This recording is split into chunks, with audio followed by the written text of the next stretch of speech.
I'm going to continue with my TikTok repost series. This is part 3. A bit of a dilemma, really, because there's some recent posts that I've reposted that I really want to show everybody. And I'm a little bit worried, some of them specifically, especially the political ones. I'm a little bit worried that either my comments and my reposts could be deleted or I could get blocked. So I'm a little worried I won't get to show it if I do it in the order we're continuing in. But because I did think about doing it from the latest one so we could show that and go backwards, but then I think it just loses the momentum, really, of what led to that one and where society is. We've got to do it in the order that I'm seeing it, because I think it's the only way to show a reflection of really how our views are formed of the world to a degree, you know, and the influence of that influences ours. Yeah, so that's what I like about this repost series. It's when I'm doing the repost, I'm not thinking, oh, I'll do a video on that later. It's just something I feel passionate about, or there's an issue, or something nice, or just, you know, something that makes me go, you know, I want to share that. And then upon reflection, it's so diverse that it's just an opportunity for me to then absolutely show that to the world. That way, if my TikTok channel is ever banned, blocked, because I don't trust TikTok, I've never have. I've always had issues in the past posting content, comes up with flags, you know, they say community guidelines, all that crap. It's just ridiculous how censored it is for specific creators, funny enough. So this is a way for me to create a permanent documentation of that content. So anyway, the last one I'm pretty confident finished here, where someone was explaining, remembering their father, you know, and making sure they're immortalized to a degree. So we continue from there. I have a lot, and I wanted to make everything in this video and finish it all off, because I've got my book projects to do as well. But to be honest, it's far too much. So we're not going to get through them all today. So there will be a part 4 as well. Anyway, so let's jump in. It can range between all sorts of things. I do have to, again, I said in the previous videos, I do have to worry about copyright issues. So music is a real pain in my ass, really. We'll see how we get on. This is actually hilarious. I don't know what this is. A fish? It says the tadpole frogfish. I mean, it's frightening. That had to be reposted. That is crazy. Just looks attitude, doesn't it? Yeah, madness.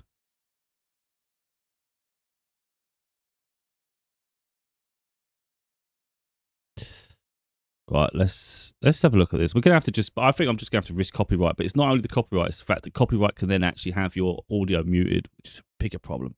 But anyway, we'll figure it out as we go. So anyway, it says bad immigration. They don't appreciate England, they said. Meanwhile, my traditional Pakistani family when England scored. So it's obviously the World Cup. Oh, that's copyright now already. You know, it's just a joke. But yeah, I mean, this is what I talk about as well. You know, I mean, blended cultures is great, and it's no different when you go to another country, though. You know, some people go other countries and they're just ignorant. Other people go and they try to immerse themselves in the culture. It's no different. It's just some people just like get to this weird entitlement, and they hide racism behind patriotism, and it's really mad to me. It's like ridiculous. It's just very uneducated, low IQ, low moral compass people who look down at other people just because they look different or they come from a different culture, because you can learn so much from each other, and they're just so ignorant to it all, you know. As a British English man, please don't let the uneducated make you feel unwelcome. We love you all. Exactly, I'll give that a like. Yeah, this was actually funny. This one's a little bit slower, so bear with it, but I actually really liked it. I can't remember exactly why, but I just remember it was fantastic. With the guys explain, let's get on. I'm losing my mind. I gotta show somebody this. So, the best cooking video on the internet ever is Marco Pierre White teaching you how to make a vegetable lasagna in the BBC Maestro series. Keep in mind, everything he says up until this point is just whispers. All he says is whispered. He's like, that's your choice. That's that. Here we are. That's how he talks the entire video. And then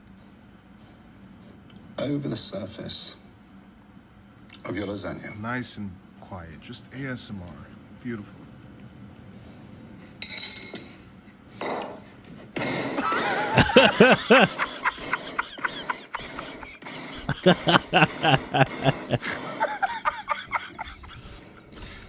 Now take your...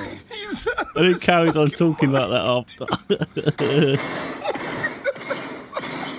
That's so fucking loud. Now take your... That's great. He says this, have you seen the one where he says wine is optional and then empties a whole bottle into his sauce whilst staring directly into the camera? Went from calm cooking to a construction site. Oh, someone's put, how is this funny? I mean, everything's dependent on individuals, of course. Oh, that's great. Life is weird when you start realizing so many people are together but not in love, while others are in love but not together. Yeah, it's just it is always this weird sort of dance merry-go-round that happens to so many people, where people are just with the wrong people, you know, and they just, you know, naturally going to happen as we figure our way through life and happen across the timeline, really, where things come together. But for some people, they just stay longer in the situations that they really weren't supposed to, either for comfort, reassurance, or it's a complicated situation. But the way I always look at it is, the longer you're in the wrong situation, the less time you have in the right situation. So you're just prolonging your misery. That's how I always see it. So, I mean, I've been single a long time. And believe me, that's not easy. It's not easy to be stuck in for instance, stuck in your own company for such a long period, isolated for a substantial time too. You know, I have my daughter, so we have time together, but there's far more time per year, throughout the year. There's far more substantial amounts of time where I'm alone than I'm around other people.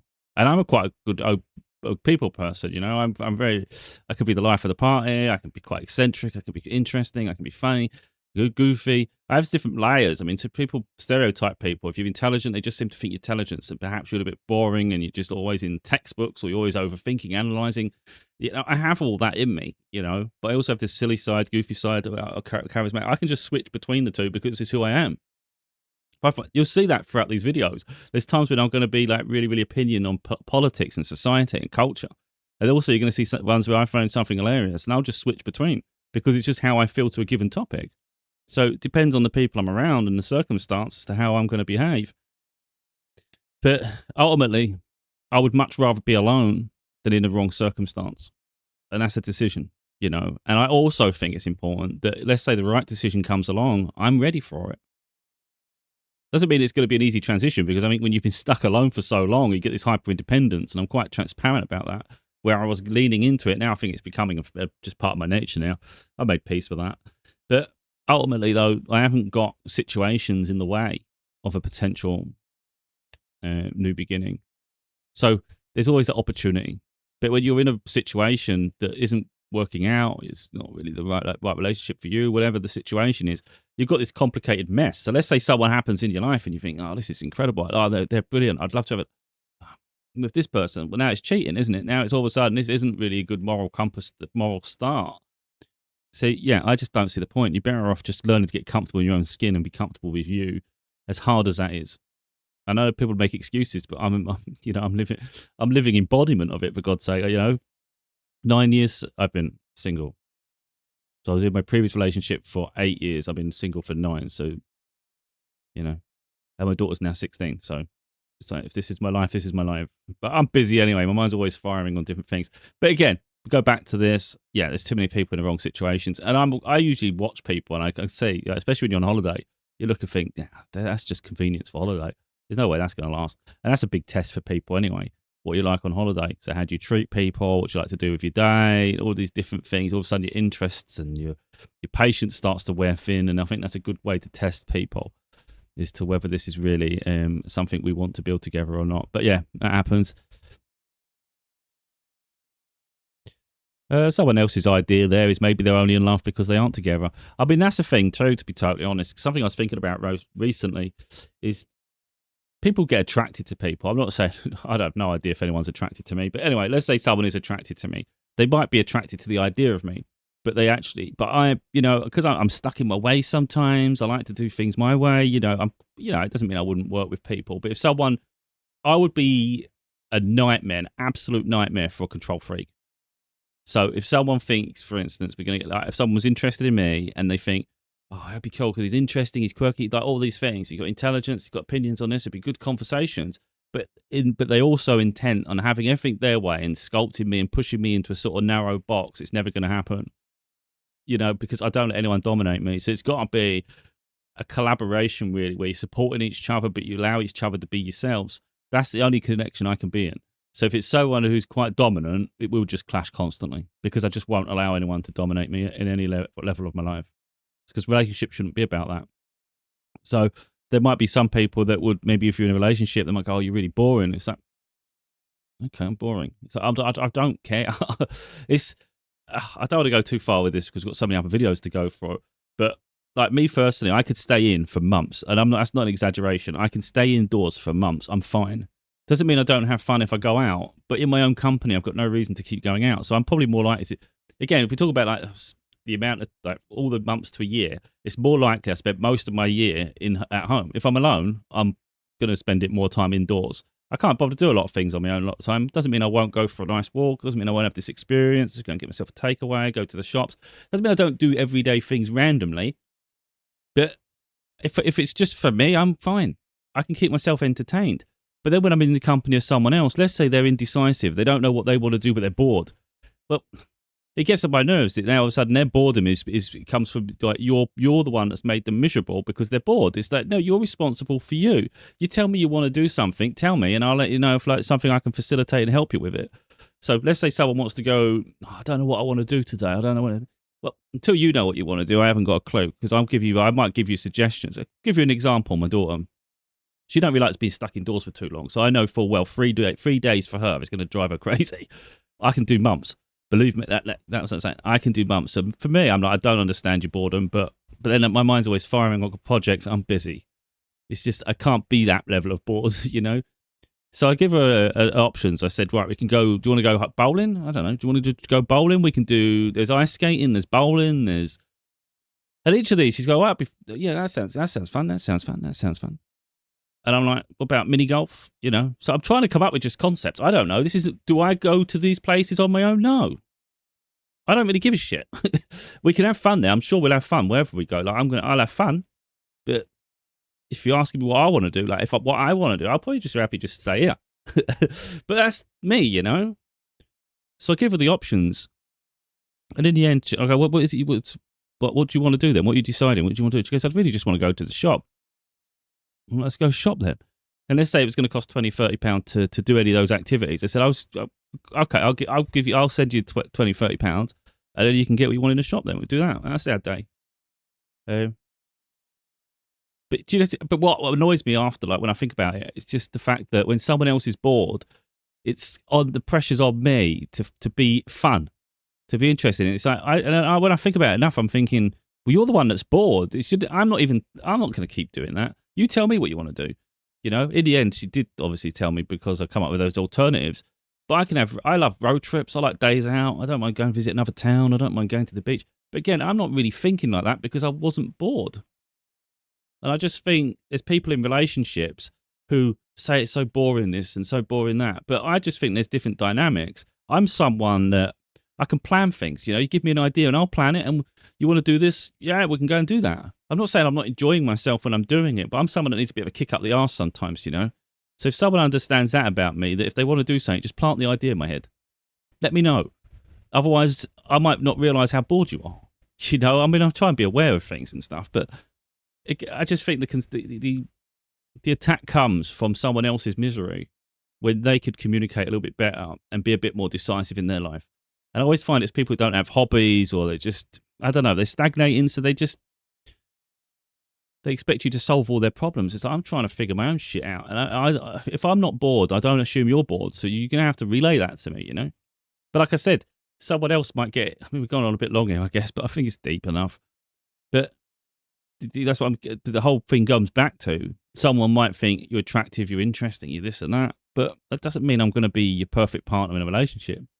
As you said, I'm probably for the average person, I'm probably just their worst nightmare, to be totally honest. Because if I genuinely don't want to do something, I won't do it. Like if I really, really don't want to, I'm not doing it at all.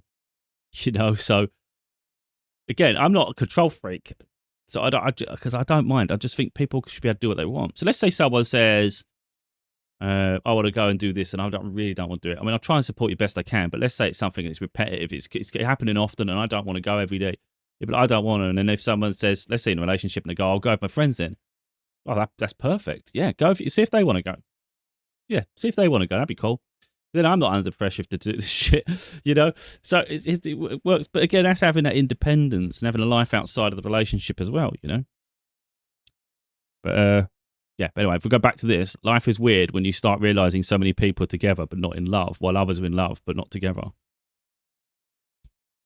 But I think some people live in a fantasy as well. Like I said, someone might have the wrong fantasy of me, and it's like I won't live up to it because I'm not trying to be your fantasy. I'm being me, you know? So if it means I'm single forever, guess what? I'm comfortable, man. It is what it is. Anyway, let's carry on. Right. Trump confirms his family has inside information whenever they do business. Is that surprising? When he says he's making America great again, he's talking about making himself great, which appear that way. Anyway, he keep talking like it. And then when he says everybody's going to be wealthier, he means everybody he knows. he's so corrupt. Admitted the quiet part out loud. He says that his sons and his family have insider information whenever they do business deals or really anything. You don't have to believe me. Listen to the president. I feel badly in a way for my kids because every time my kids do, if they invest in a stock or if they go and do a bill, anything they do, because the presidency is so powerful, so big, everything, if they buy a cupcake company, well, the energy to make the cupcakes is, you know, sort of like, how's my energy policy? So therefore you have a conflict. Almost anything they do, if they want to buy a truck, if they want to buy, you know, if they buy an energy efficient truck, they have inside information. It's pretty tough in that sense. I tell my kids, stay away from as much as you can stay away from, but they also have a... Literally confirms. He's just so blasé about it because he just... When people have positions of power, it consumes them. And that's just from watching these people. You can see it just consumes them because they get a level of arrogance. They feel immortalized. And what he's a bit of an idiot. So he's not an intelligent person at all. Like, he really isn't. Because, I mean, even in this situation, you think, what happened to you last time you left office? You was investigated to shit. And there was criminal proceedings against him. So if he doesn't think that's going to happen next time, he really is stupid. But he has laid the foundation to protect himself by bringing other people into his corruption. That's what he's doing. He's bringing other people into his corruption so he's more protected. So those powerful people won't want to be like indicted or, you know, implicated in that situation, but they're already together. So he's being a bit more strategic about it, but it's really, really naive to think that you're not going to be held accountable once you leave office. And especially those tied to him, there's going to be a lot of court cases against these people. It's just crazy. He might not be here because he's in his 80s. Who knows how long he's got naturally. And I think that's part of why he's brazen as well, because he's got not much to lose. He just wants to be remembered as an incredibly wealthy, probably wants to be considered the most wealthy president. He just wants all these statistics to go in his way so then it can be immortalized later. But most people, the best thing people can do with him is just learn to forget about him because that's what he wants to be remembered. So the best thing you can do to someone that's desperate to be remembered is forget them. The only way you're going to forget them is not talk about them. So we talk about him for now, but then there'll be a period in time, hopefully, where it just fades into distance because that's what he deserves. So Uber driver who raped passenger at knife point caught by police an hour later. Felt this was really important to show this. I don't know if it's Leicester. There was one in Newcastle as well where they tried to kidnap someone that was drunk on a night out. Tried to take her, but that's great. The police got him so quick. But the sad part is, it actually says it. It's not like it was an attempted rape. The sad part is he actually went through with it. So it says this was the moment the Uber driver who raped a passenger at knife point in Leicester was caught by police. Stop wiggling yourself around, mate. All right, and get yourself out of the car. Yeah, come on then. Of course, at these points, it's just we're not the jury, we're not the court, so you can't say that one's definitely guilty because I mean that's dangerous if we start doing that. But because the way it's worded, it's the news outlet, and they are saying they is the one that raped him. So seatbelt isn't on. Your seatbelt's behind you. What are you reaching? But it's always funny I always find it ridiculous when someone's done something bad and they act like they're innocent after, you know, it's you sick bastard. That's America. I always think this as well. I mean, there's patriotism and then there's going over the point where it seems a bit repugnant, like a bit sick, you know, to keep seeing something plastered so much. I don't think there's any other country in the world that embraces or strategically places the American branding on everything. So you've got this constant over patriotic crazy shit, you know, where all the products, so many products just have this Americanization to it. It's like, do you really need that? You're in America. You must know you're there. You don't have to be constantly be reminded. Seems a bit, I don't know, seems a bit stupid, to be totally honest. Like, you shouldn't need that. We don't see that anywhere in the UK. And when I went to Greece, I don't remember seeing it. I mean, the colour blue might be a bit more prevalent, but then that's probably why their flag's blue and white anyway. Yeah, I don't see it. I don't really understand it myself. It's just, for me personally, it's a bit much. Because obviously this is only one little example. A health warning, yeah. That's what I would think as well. If I saw American branding on it, I would just think, how many additives are included in this? And how much is like stuff that's really just a health scare included in the food? What other products you got? Where's that one come from? You know, so if something was more Canadian, I'd probably more like inclined to trust the ingredients.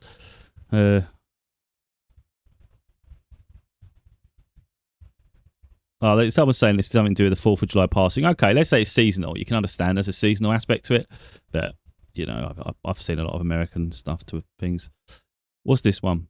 Woman's ex-husband sues after she wins $4 million lottery the same month they divorce. Straight away, that the dollars says everything, doesn't it? Because America is very much a suing country, a litigious country. Everything's money, money, money. And it is... I didn't want to get onto it because I've got a video to talk about socialism later with this later repost, which is what I wanted to do a video on.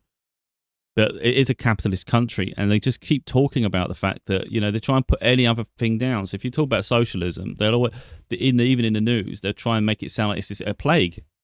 But what's so bad about people having fair opportunities in the world? You know, constantly trying to elevate one above the other and competition and take away and take away. There's just constant fighting. It's just, it doesn't breed any positive results. It just creates an imbalanced society. And this for me epitomizes everything. You're not, like, I don't understand. If you leave a relationship, yeah, you split your assets because it's just make it as amicable as possible. Split your assets and start again. But it doesn't mean you have a lifetime supply of whatever that person has that you feel you've missed out on. You know, it's just lazy. Ultimately, that's the most easiest way to explain it. It's lazy people wanting opportunities and exploit other people just because there was a connection to them and they feel entitled to it. It's absolutely mental. It doesn't even make sense. I see it a lot of the time with these, with divorce proceedings and when people parents separate and all these things. It's this alimony thing. I don't actually understand it. You hear it and you go, wait a minute, what's alimony? And because I haven't been through a divorce. I've been through a separation. I've gone through family court. Haven't been divorced.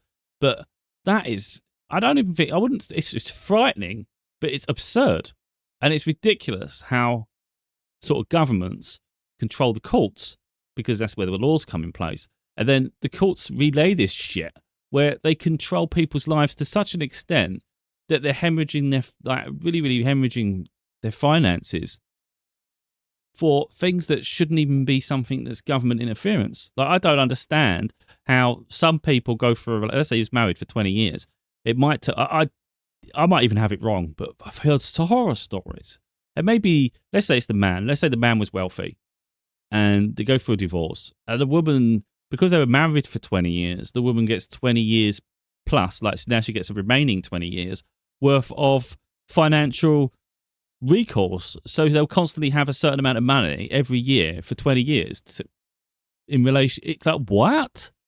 I don't understand that. It doesn't matter. It shouldn't matter if someone's wealthy or whether they're poor. You should just end, the relationship should end wherever there's fair, mutual, you know, wherever there's a fair, balanced divorce settlement. Then that's what it should be. It shouldn't. I get fed up with this thing where it's like amount of money. It's a bit like if someone's wealthy and you go for a breakup and then they say your child support should be this amount because you earn this amount. No. Children only need up to a certain extent. Like, you know, I think again, this is where the law, it bothers me that the law dictates people. It's not about morals. You know, for me as a moral person, I think I would always do the best I can for my daughter because she's a priority to me. Just because she's a priority to me, it doesn't alter my perception of what's fair. What is fair? Let's say she wasn't important to me. What's fair that the government demand of me? Well, it's not fair that they should be able to demand anything, really. It's like, okay, there should be a bare minimum, but that should be across the board.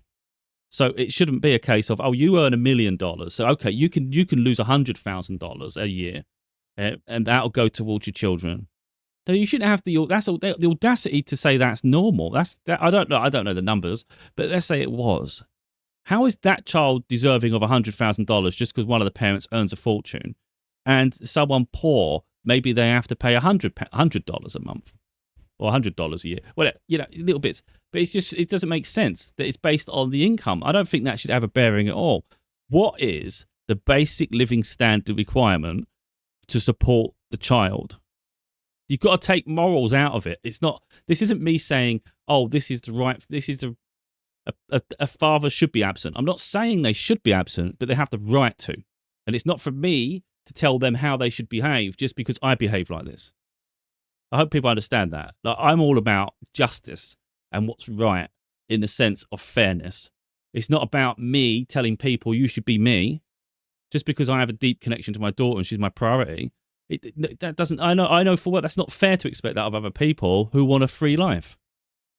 Now, I understand all arguments to it. Believe me, I'm not a stupid individual. I understand, especially women. They're going to come out and say, well, you shouldn't have had the child. It's their responsibility. I get all that. But if they're absent, they're absent. If you're in a situation, just own the situation and just get on. But me personally, again, I can only talk about like how I'd handle it. I would just get on with it.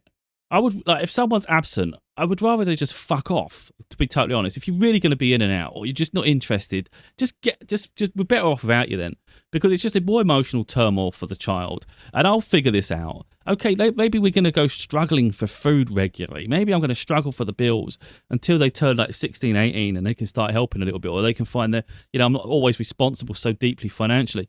But if it's going to be a hardship for a period, then that's the road I'm taking, you know? You can say it's not fair, but it's like, it's life.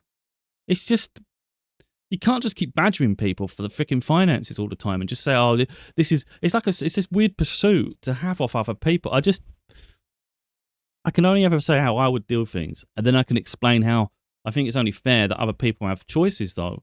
But what I don't like is the way governments use the courts to create systems that I consider completely broken and devoid of rationality. It doesn't make sense, because it doesn't make, like, I'm not someone who's very political, like, in the sense I don't have a political party, I don't have a bias in that sense. All I ever think about is what's fair. So what I consider fair. Now, I'm constantly educating myself, so I'm constantly thinking, my opinion might change slightly on things, but I always hold true north. I always have like a mental idea of like, that's what that should be.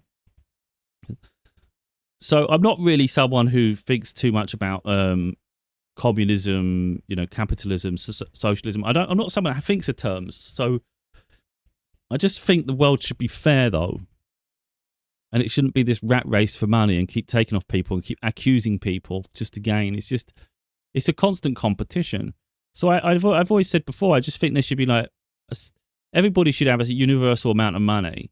And then they're free. So everybody, let's say someone visits, and it turns out this is very a socialist opinion. But I didn't know that because I'm not trying to be a socialist. I'm just trying to be realistic and always think of a utopia. And I say that a lot because what is a fair, free world where everybody just coexists and there's not competition? Because then everybody's not looking at each other trying to have what they have, because you already have enough. So you're not always trying to just grab.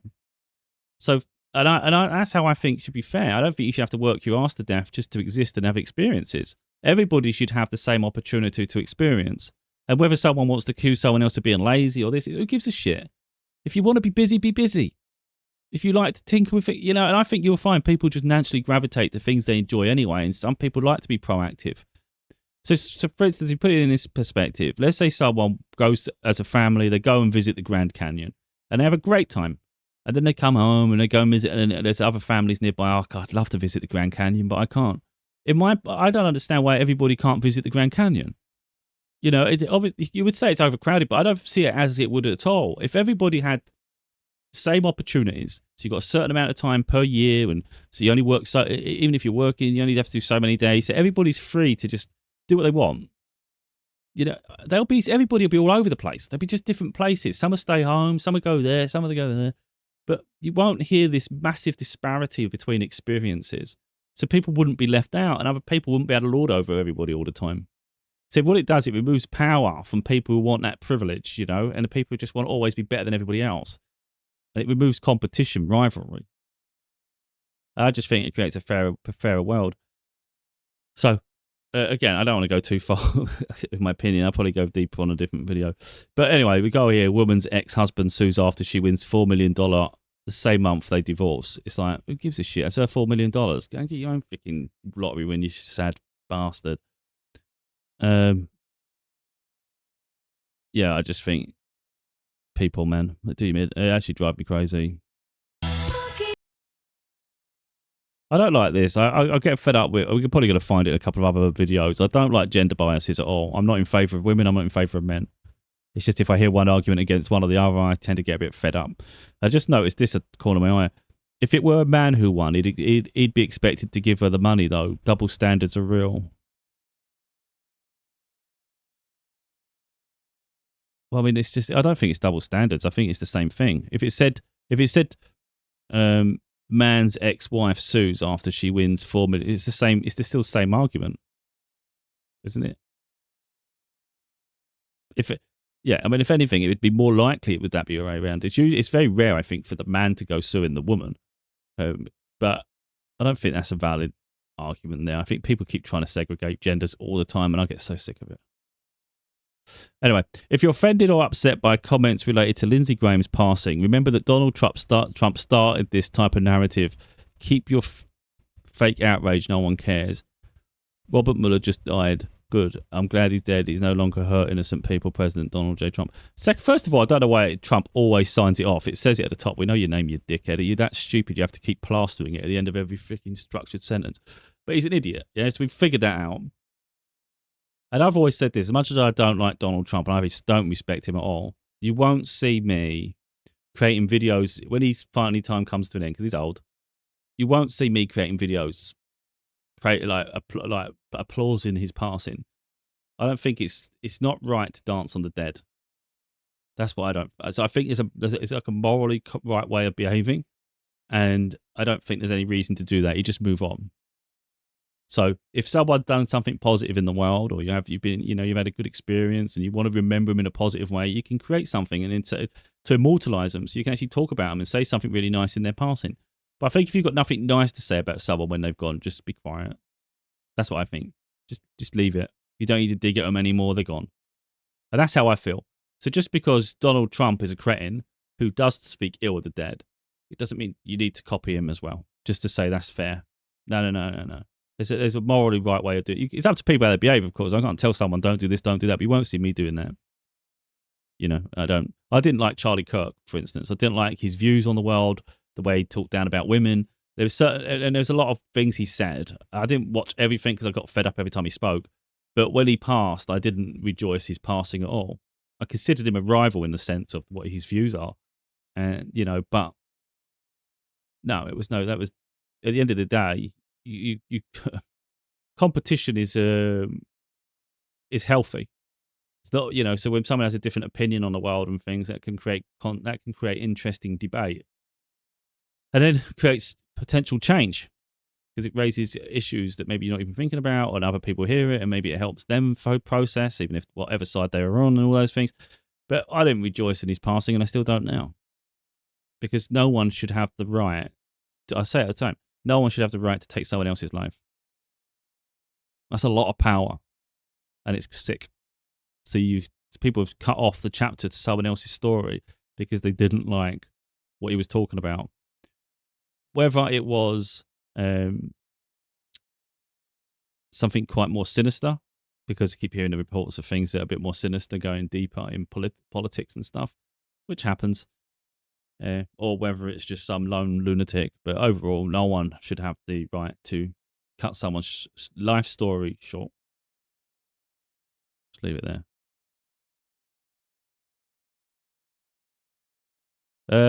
Christopher Nolan filmed the Odyssey cast real seasickness as they vomited overboard. Credit to them, they were really game for it. It yielded some of my favourite shots in the film. I like the idea of that. I like authenticity, so that's likely why I shared that. Major update: Trump's administration confirms it will not cooperate with Epstein criminal investigation. Well, of course not. They're all bloody implicated. It's just crazy. Because the Trump administration just said it will not cooperate with the only active criminal investigation into the Epstein files. New Mexico's Attorney General confirmed this afternoon that the Southern District of New York, led by a Trump appointee, called and said they will not cooperate with the ongoing criminal investigation into Jeffrey Epstein's Zorro Ranch in New Mexico, along with the co-conspirators that assisted and enabled the abuse that occurred on the ranch. The New Mexico Attorney General is leading the only active criminal investigation right now into the Epstein files in the United States of America, and ask yourselves why the Trump administration would stonewall the New Mexico Attorney General from receiving key unredacted documents that have evidence that could help them pursue criminal charges against those associated with Epstein. And well, today they confirmed they will not cooperate. The Southern District of New York says it will not support the only active criminal investigation into Jeffrey Epstein. This needs to be a bigger story because it comes just one day before Todd Blanche's confirmation hearing, Donald Trump's personal lawyer, to be the Attorney General of the United States. Spread the Before we get onto that, I hate these microphones where they're doing this shit. Just talk to your camera then, because the camera's got a microphone anyway. They're shit. They don't help at all. It's just, they're rubbish. Anyway, so let's do some comments here. Someone's put, we impeached Clinton for lying about a consensual affair. Come on. And it says, at what point do the adults come back? How does he still have any supporters that don't see through this? You know, it is ridiculous, isn't it? The political games they play, and it's just anything to cover up. But like I said, they'll all get, they're all implicated likely. And they'll when Trump's time at office ends, that's when it all comes crumbling down. So Trump, like I said, Trump's getting older, so he may not even be accountable in his lifetime. He may just get to think he won. But the collateral damage behind him, those who feel protected by him, they're going to find themselves suffering. Because it all comes down to this power dynamic where the wealthy have a lot of control, but the people are getting fed up with it, and it's becoming more into the public domain, the influence they have. And once that starts to crumble down and they lose that power just because of their privilege, all of a sudden they're held accountable. And we start finding these billionaires are no longer protected by their money. And that's when justice really starts to kick in. If you close Right, let me do this because he's shouting, and I don't like people that shout. He's hurting my head immediately. If you close at 9 p.m., you close at 9 p.m. If I walk in at 8:59, I should get the same experience as the customer walked in at 11 a.m. Went to Chipotle at 8:30 and got told we're only doing takeout. Most of the food is packed up already. Yeah, huh? You still had 30, blah, blah, blah. These are entitled dipshits where just because the premise, the way he's not thinking, right? He thinks, oh, I can come in at whatever time. No. The doors lock at 11. How are you possibly going to get your food in 1 minute? You know, this is where they're just stupid. They think that as customers, they have service. No. I worked a job when I come out of college, and it was a cash and carry. So it's where it's like a wholesale supplier for where local shops would get their products. And we had a wide range of products. And there was always this one customer, and I remember him. They'd all about the company, because they obviously wanted the money, and he was a big customer. They always, you got to finish him before you can go. He'd walk around slow as shit, and we'd all be fed up because on that specific day, I have to get a bus and stuff, and it makes you miss the bus. And it's always this privileged bastard, really. And it just come in, and then we're all getting fed up because we're all just waiting for this guy, and we was ready to go home. And it's not right that they come in and do that. And I don't, as a business owner, if I was a business owner, it'd be that, no, I'd do the same thing these people are saying. Once we start packing up the kitchen and we start doing all that, no, I would just put a service note on the freaking door or whatever you want to do and just say the premises locks at this time. Service stops at this time. To make it as clear as you like. People want to kick off. It's like I'm not. You might feel entitled to something, but don't expect me to have to sort of oblige by your entitlement. I am the owner. I can reject service when I want. You are just acting like a petulant child. This service is going to be. This premises will be closing in 1 minute. And if they don't leave, you just call the police and just say they're trespassing, whether they like it or not. It's like, who gives a shit? Just because their opinion of the world is skewed and they feel entitled, doesn't mean that is the reality. So, yeah, if the premises shuts at 11 o'clock, then it shuts at 11 o'clock.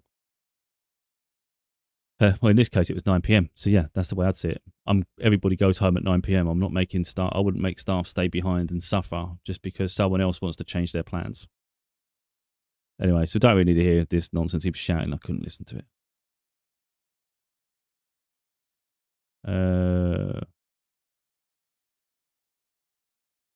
Yeah, people say similar. People have different opinions on it. This, I reposted this, but you can't tell. What I hate about social media is fakes. You know, they set up the camera and they behave differently just because the camera's there, and it's just... So this says, where my dad, who's petrified of heights, goes to the top of Space Needle and the saxophones get louder. Now, I don't like heights either, so I can understand the fear. But... So really, I'm reposting because I could understand the absolute being petrified. That's the sort of shit I do. I've had family members to make fun of me because I go as low as possible. I just want to get to ground. So it's just, I would just start laying, like, I would look the most pathetic human being you're ever going to see. And I don't care what was around me. It's survival, you know? So you start looking like tortoise on the floor. Like, I'm going low, mate. So yeah, that's what I like about that. Columbia star goes into hiding after receiving death threats over World Cup miss.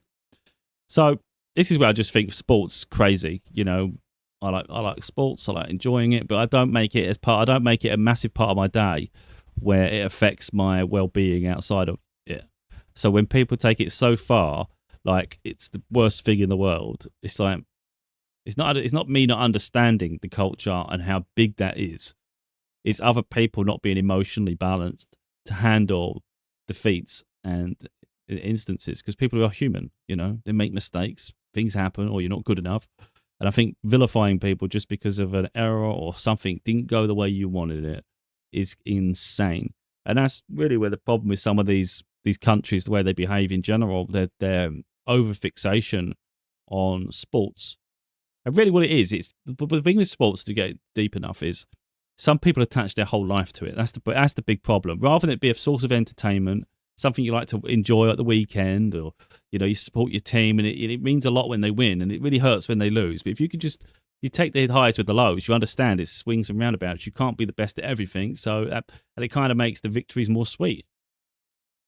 But some people, they tie their entire life to it, so everything's about this, and it's just, for me, it's just delusional. It's a fantasy where they've attached something to have a deeper meaning than it really should. It should be a source of entertainment. Yeah, that's it. And that's where it should end. But too many people, they make it part of who they are. And it's almost like it's family.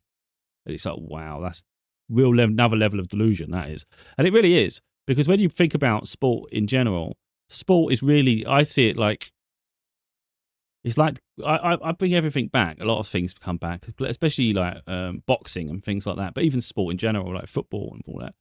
It's not much different to the Colosseum in Rome. It's a way to distract and entertain the people.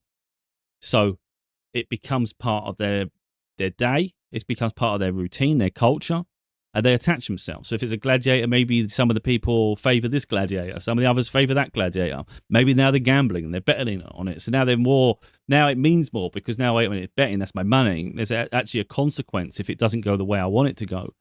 And that's how I see a lot of sport. It's very much reminiscent of the Colosseum, to distract the population. And that's all it is, a distraction. It's illusion. It has no actual value beyond what your value you place on it. So like I said, some people are just attached far too much of their life to that, and it just gives them a really, really unbalanced perspective of life. And then it creates situations like this where someone has to go and hide him because other people are insane. That's ultimately what it is. So yeah, I think if you can't handle the highs and lows of sport, then I'd say get out of it and don't watch it at all. Just find something else to do with your time. because it's a bit of an addictive personality, isn't it? If you've got an addictive personality, you have to remove those addictions. Otherwise, it will take over your life.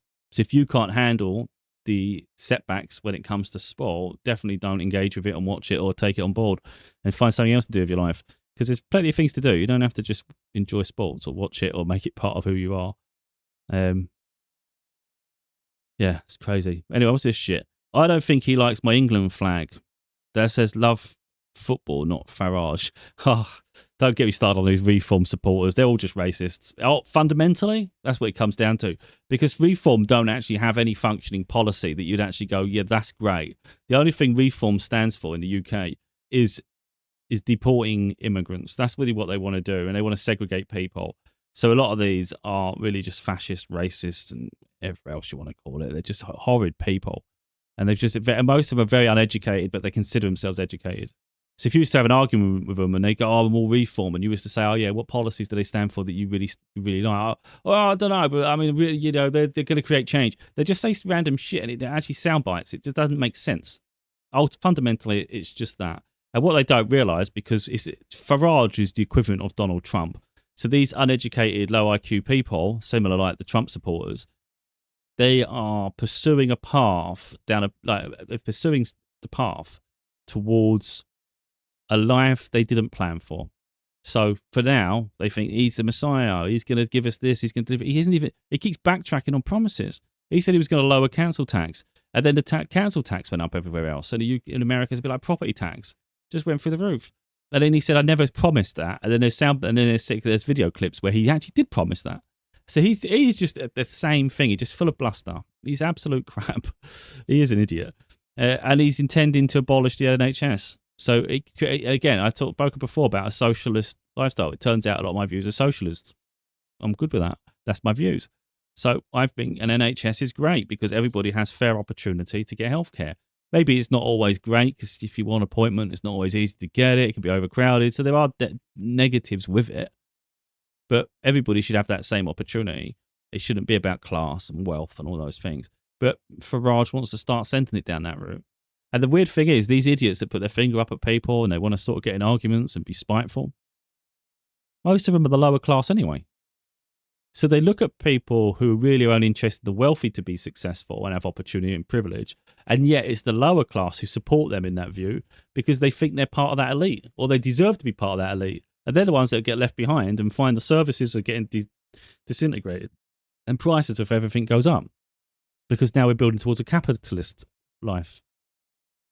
And they don't fit that system, so they really are stupid as shit. And hence you get these idiots.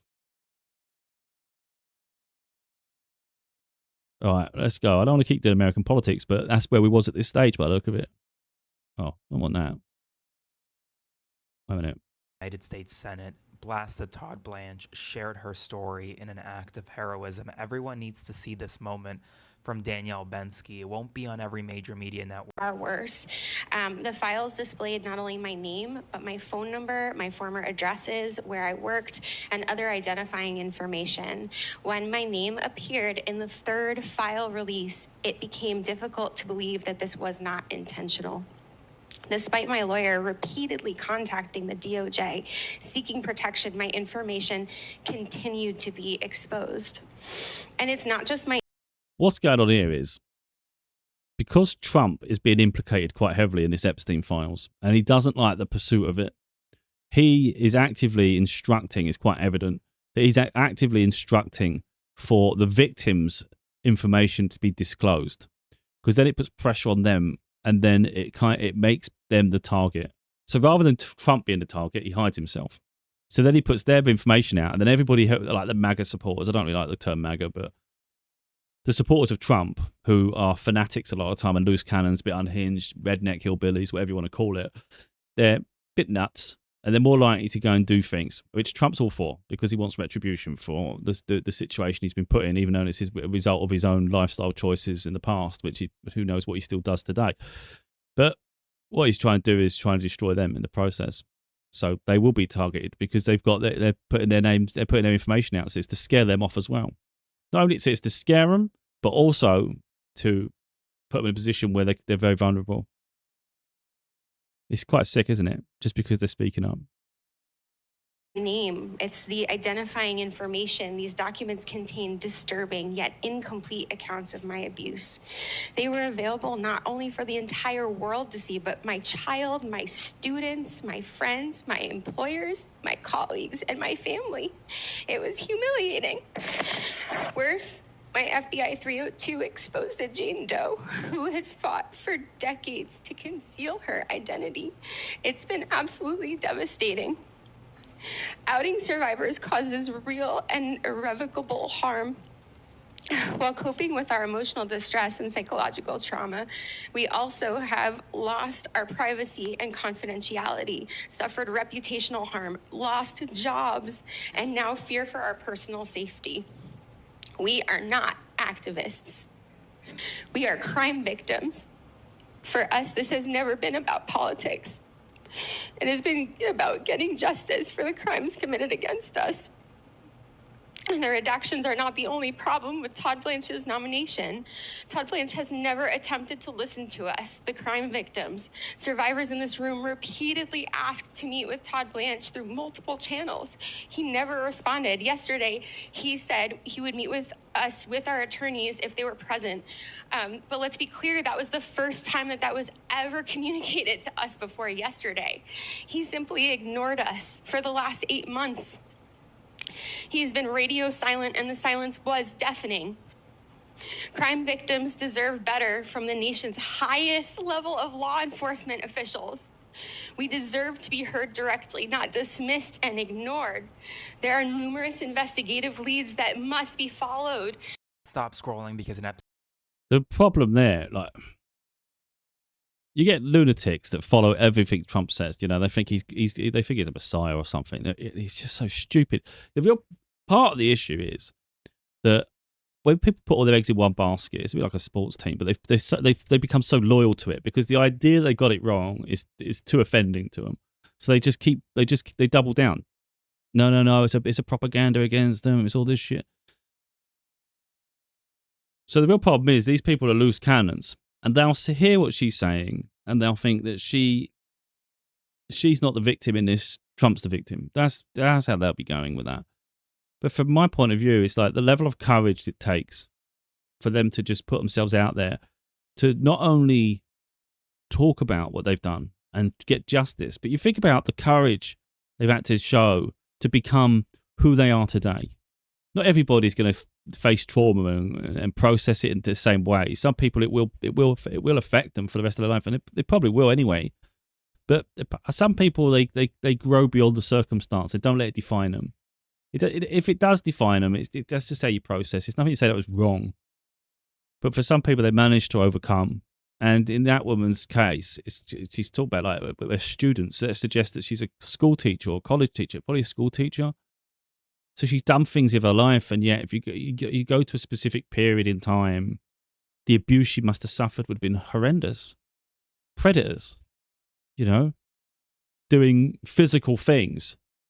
This isn't just words, and this is where I think a lot of people, they don't put themselves in other people's shoes, and they don't realize the level of criminality that's happened here, and the fact that one of the perpetrators is the president of the United States and is protected by all the minions that he placed below him to create this circle of protection is deplorable. You know, and then he'll come up with stupid little statements to deflect. And you've got someone who's experienced it, and there's been multiple experiences by different people, and they have the courage to stand up and still tell their story and say, this isn't right. You know, that's an admirable. Trump is not admirable at all. He's callous and evil. So what we've got going on here is probably another one of those road rage things. I see a lot of road rage lately, and again, if you think about road rage, it's just unhinged people letting their emotions get the better of them. Look, I get fed up on the road just as much as anyone else, but sometimes you just got to calm down and go, God, you know, not much I can do about this situation. But some people just go that extreme, you know, and I think this is one of those.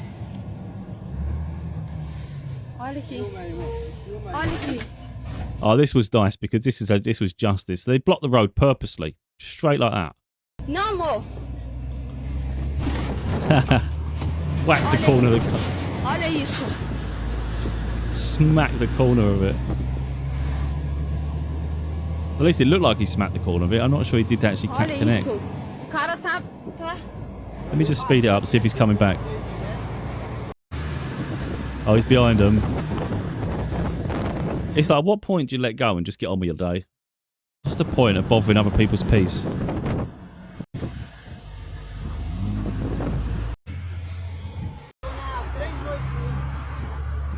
Right, this is him, is it? It's the same colour car.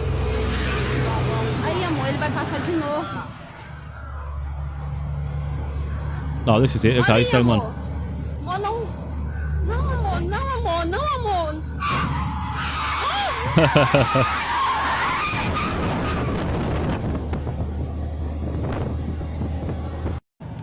I'm not into violence, but I do like a bit of justice. And I think if someone's going to be that much of a pain in the arse, I think sometimes karma gets them in the arse. You know, you're making it dangerous for someone else, then yeah, there's your justice. It's like people just need to learn to get on with their day and stop being such a prat.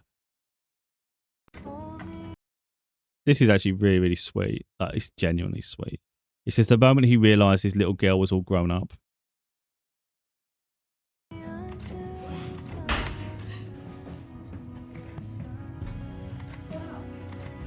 Speechless, look.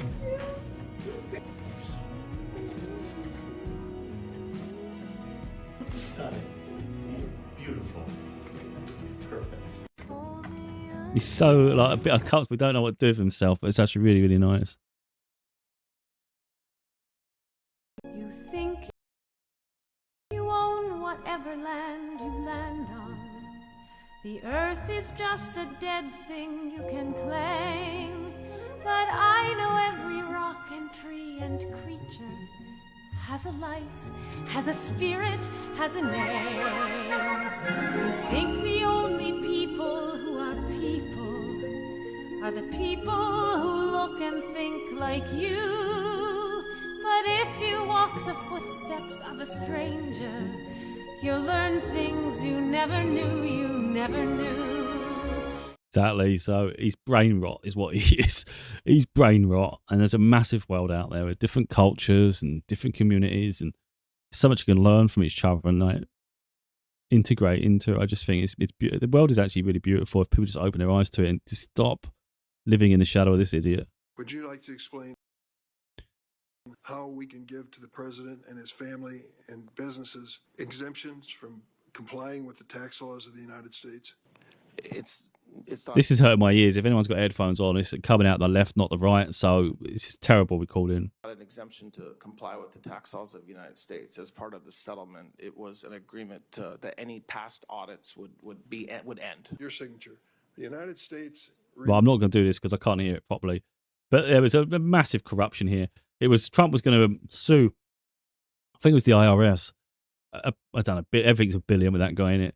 So he was going to sue him like crazy, which is the American people, really, isn't it? It's going to affect everything. The money has to come from somewhere. So the taxes that people are paying is what he wants back. He wants that for himself. So when someone's actually worked hard, they put their taxes in and all that. It's like, this is one of the problems I was going to talk about in general. Is when you talk about a socialist government and you think socialism and you think about capitalism, the real problem is that the average person doesn't like paying taxes. But I think the bigger reason for that, of course, most people want the money they've got, but then you have no services. So I think most people can agree that having specific services and infrastructure helps everybody, including themselves. But the biggest problem really is when you pay taxes is there's a lack of trust that it's going towards anything meaningful. It's so much waste. It's actually crazy. So you can work your ass off. The money has to be paid because that's the law. And then it goes where? Who knows? All over the place, just a waste. A lot of it's just wasted all the time. So that's the cover up here, isn't it? It's just that Trump gets to just make stupid lawsuits and then scare those who it's being targeted to. And he then gets to just make up the rules. So one of the settlements was, instead of him getting that money, he would then just be tax exempt. They won't do any discovery on any of his businesses or anyone affiliated with him. So whoever he names is protected. And they'll be exempt from paying taxes for the rest of their life, and they'll be exempt from any sort of investigation. It's like, what? That's way too far. That's crazy. And that's what is being held accountable here. So it says Attorney General nominee testifies at confirmation hearing. And there are going to be problems. And now, only recently, I mean, a few weeks ago, was it last month, they were talking about the fact they're rescinding that because it went against, and the lawyer involved in agreeing that settlement is being what is it questioned by the bar, so he may get his license revoked because it's clearly corrupt as shit.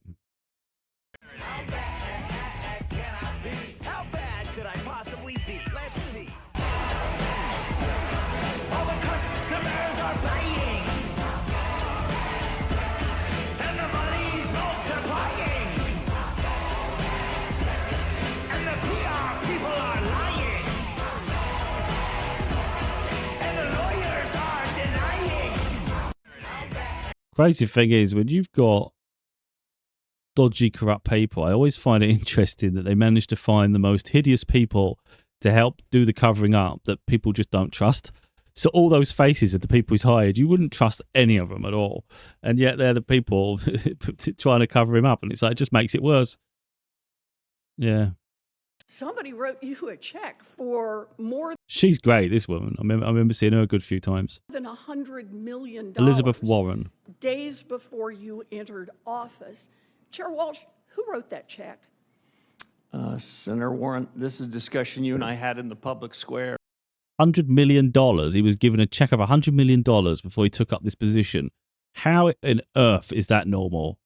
100. 7 weeks ago, and I'm thrilled to tell you that I have fully honored the obligations I had under the agreement I had with the Office of Government Ethics. Yeah, I'm there is glad you continued did, disclosure, but I which I'm happy to make as consistent with the I asked you a agreement. very specific question. Who gave you $100 million right before you were sworn in? Was it a billionaire who has business with the Fed? Was it Stanley Druckenmiller, who's made billions of dollars betting on what the Fed does? Or was it a different billionaire? Who gave you the money? I will fully comply with the Office of Government Ethics. That's not an answer. Well, it is an answer, actually, Senator, No, because there it's are not. obligations. There isn't an answer there, is there? It's a joke. Because, yeah, like she said, a billionaire. Because you're not going to get someone give you $100 million if they haven't got that floating around. So it has to be a billionaire. You're not going to get someone who's got 300 million and they give you 100 million. Now they've lost 100 out. That doesn't make sense. So it's definitely someone ridiculously wealthy has given him money, and the only thing that would make sense is to be given so much money before you're, I don't know what you call it, where you just get the position. The only reason someone's going to do that is if they're definitely going to gain something from it. So, like she's just said, is it someone that deals with the Fed, so then they'll get favourable terms and they'll get this commission or they get this subsidy or something? Who knows what it is? Or is it someone else? What is the influence they have over you that makes them buy your time? So they've bought your position, really. So yeah, there's something dodgy as shit there. And this is the problem with American politics. The American people are screwed left, right, and centre because everybody's sinister. Voting for Trump in 2016 was ignorant. Voting for Trump in 2020 was malicious. Voting for Trump in 2024 was evil. Still supporting Trump in 2026 is irredeemable. Exactly. So there's a level of ignorance, a bit of stupidity at the beginning, and you go through. But if you're still doing it now, you're just as evil as he is. It makes no sense. I divorced my husband for voting for him because that's a fundamental thing. Like, my daughter's been like this recently, where she's really, really hot on it as well. And in the past, with politics, I'm not a political person in general. I might talk about certain things, but I'm not a political party. I'm not an activist like that. It's just if I see a corruption in the world, and Trump is a huge corruption. But even on principle, like she said, if she knows someone who supports Trump, she won't like him at all because the values that it suggests is what's important. And that's what I've been talking to her about as well with things like that in general. And that's something we fundamentally agree with. In general, if someone was a Republican or a Democrat, or in the UK we've got Labour and Conservative, I don't actually give a shit. Because it all crosses over slightly. You might be with them because you feel this side of things, but maybe you still agree with it. So it's not fundamental. It's not basic. It's not an absolute principle, is it? It's certain factors of it you agree with, whatever the reason. And I don't go deep enough into it. But with Trump, and we see what he stands for, and the character he is, and the way he treats people, and the not even just lack of decency, it's just a criminal. And the fact that, for me, the way he deports people, the way he just ruins lives, and then just the fact that he just puts the prices of everything up by smiling to your face. You know, he's just absolutely horrible and evil all over. He's like a demon. So if someone applauds a demon and goes, you know what, no, you don't get it, he's great. If you're doing that shit, that tells me you're a demon too. So I don't associate with demons. And that's what it comes down to. So if it's a party thing, I'm not really that bothered. But when it's actually to do with him, and I see who he is as a person, anyone associated with that, I would not be interested ever being near, ever, because that's fundamental. England knocked out the World Cup versus Argentina. I think I did a post with this. I'm so sick of these people. I hate football commentators. I don't know why I reposted that now. It's probably because this guy's a prat. Does anyone else get extremely jealous? Jealousy. I think you mean jealous. But anyway, does anyone get extremely jealous when your boyfriend watches a movie with a conventionally attractive woman, or there's woman nudity in it? Ex obsession. I haven't left a comment there, but I'm guessing I've put a thing on it. I don't really know. But anyway, there's no point me keep going back to what I'm saying. I'll just say what I think. With this comes down to insecurities. If you have that level of insecurity, I don't want to say as far as to say you shouldn't be in a relationship, but I think it's close. If you're that insecure, you better work on it fast. Because you can't live your life just always being jealous and insecure like that. It's just not going to be healthy for anyone. Because there's always going to be an accusation. There's always going to be a feeling of unworthiness. So there's almost like a class system in a relationship. And that's not good at all. You need to have that confidence in yourself to say, look, even if there is someone more pretty, because that's just being realistic, there's someone more pretty, but I have my own qualities and I'm great. You know, that's how it's got to be. You can appreciate someone's more pretty. People will look. It's just an attractive thing. So you could look at someone and go, oh, that's pretty. Doesn't mean they'd run off and build a whole future with them, or they're going to go off and have a love tryst. But you can look at someone and go, oh, they're pretty. And so I just think it just comes down to self-confidence, really, and just understanding that someone can even have a fantasy or an illusion, because fantasy is an illusion. Someone can have a fantasy, but who gives a shit? It's ultimately being comfortable with ourselves and not really worrying about the external. Who gives a shit what someone else thinks in general like that? You know, I know some people see it as cheating and all that, but I think they just go too far with it. It's like, I couldn't give a shit. If I'm in a relationship and someone's attracted to a celebrity, whatever. I can't give a shit unless it's obsession. If it becomes too obsessive, it's like, oh, you know what? If you're that obsessed with them, you're clearly in love with them. Then you go and find them. This isn't going to work. So, but you'd know that in your relationship if someone's looking at you in a way that maybe they're just settling and they go, they don't. We deserve better than that. But I don't think I wouldn't watch a film if it was the other way around. Let's say in your relationship and someone that's a really attractive guy on there. I'm just trying to think who women like. A lot of women like Tom Hardy. Brad Pitt I think people used to like Leonardo DiCaprio, but I don't really know what people find attractive. You know, overall, I mean, I think a lot of people were going crazy for Tom Hardy at one point. But let's say you had actors like that, and let's say there was a sex scene or something. I couldn't give a shit if they think he's attractive or not. Like, whatever. You know, who cares? I'm not really offended because I'm not insecure in myself. I don't care. Like, whatever. Even if they had a fantasy they're not telling me about, it's like, okay. Everybody's had a celebrity crush at some point in their life, or they've had a crush on someone that they're not in a relationship with. So I don't see how it just fades just because now you're in a relationship with someone. Attraction's attraction. It's just, I think it's naive to think that you couldn't possibly be attracted to someone else in general though as well, because when a relationship ends, all of a sudden now I'm not. The assumption then is you should never find anyone else attractive, because if that was the only eyes, if you only ever had eyes for them, then you shouldn't find eyes for someone else. Of course, one could suggest that once you're in a relationship, you shouldn't have eyes for anyone else, which I would say is true as well. I think there's no point overcomplicating life and start looking. But again, everybody sees the world in different ways. So I say it's not for me to tell someone how fundamentally they should exist.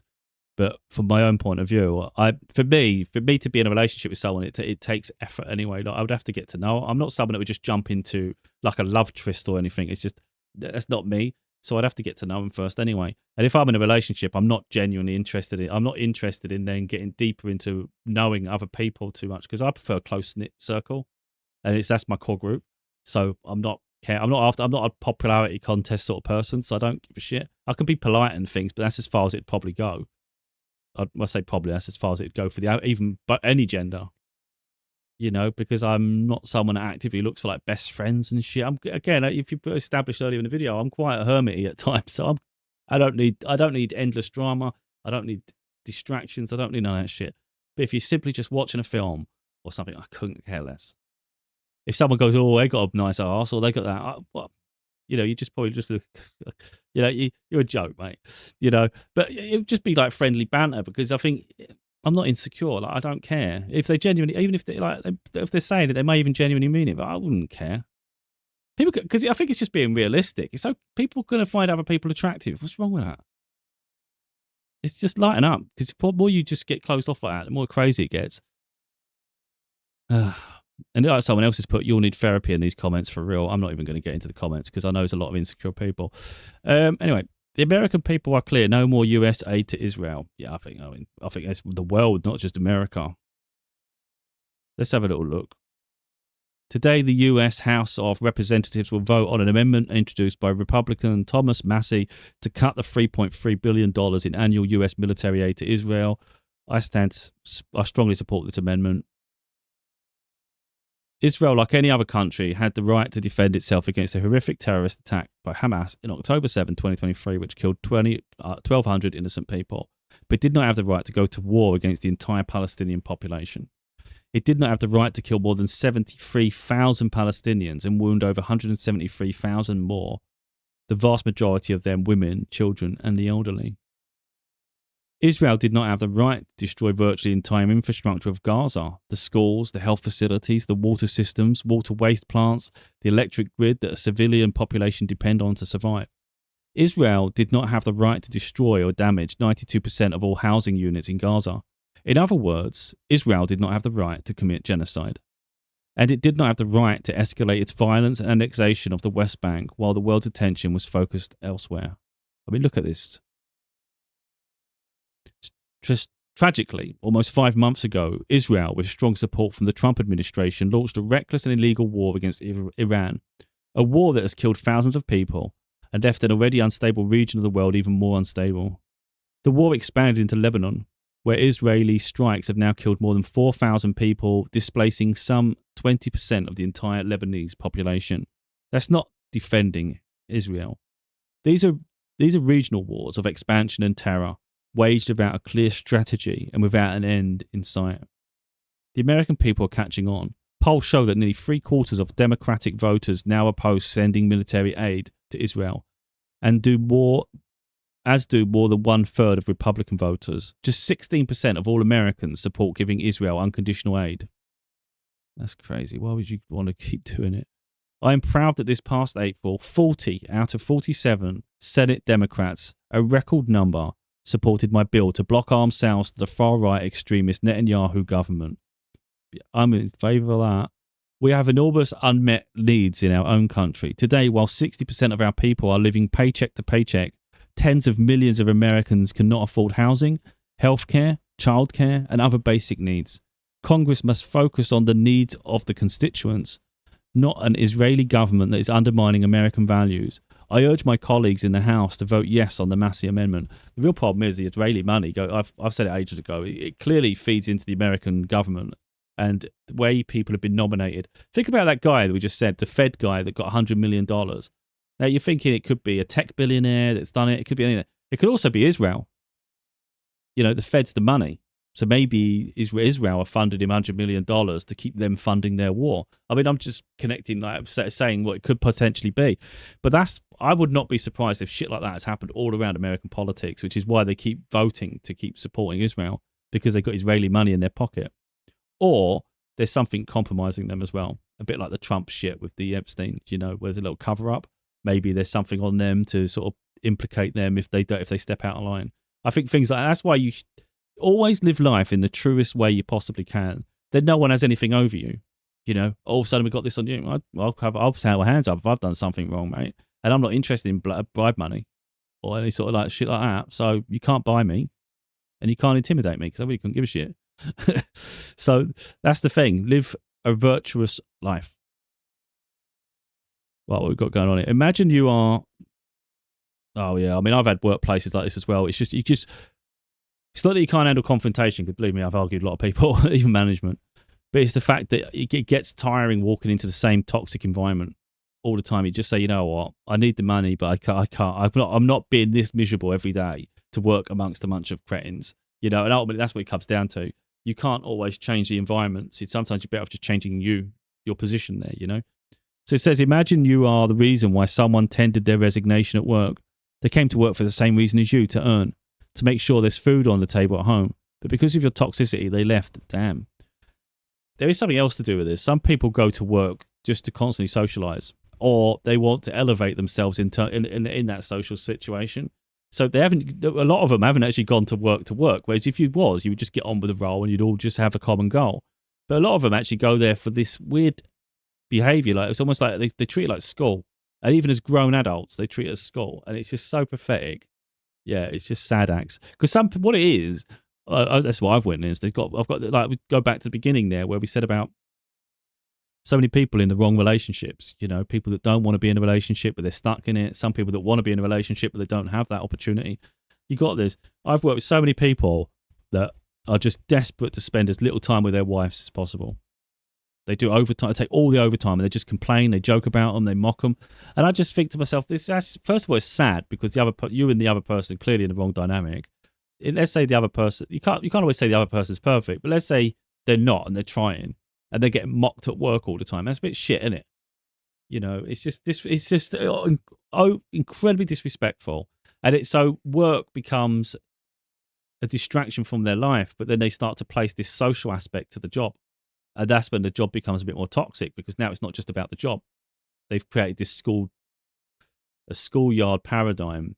And some people weasel their way through. I've had people like this as well. I've watched them closely and they just weasel their way through. First, they seem like they like being nice and that, and they just get in and then they just get away with loads of shit. It's just crazy. You just watch and you put them up on it and they'll deny everything. Going, no. It's like, yeah. I've been watching you for ages. But usually when I argue with people, I don't let them off the hook. So let's say they try to walk away and try to diffuse. No. I want to figure this all out. Let's get facts out. Let's start figuring this out now. You started it. Let's go. So yeah, and then they end up fed up and pissed off. And I don't give a shit if you're pissed off with me or not. To be totally honest, I'll expose a fraud every day. Don't you worry, mate. So anyway, White House will not commit to accepting November results. Several networks refused to air Trump's speech. Yeah, I mean, there's been suggestion that Trump's been planning this for ages. It's almost like a coup, isn't it? Because he doesn't want to leave office. So I think it's the midterm elections. They've already set in the groundwork to say it's fake because he knows he's going to lose quite heavily because the polls are suggesting he's really far behind on things. But the Americans are fed up. People are just fed up now.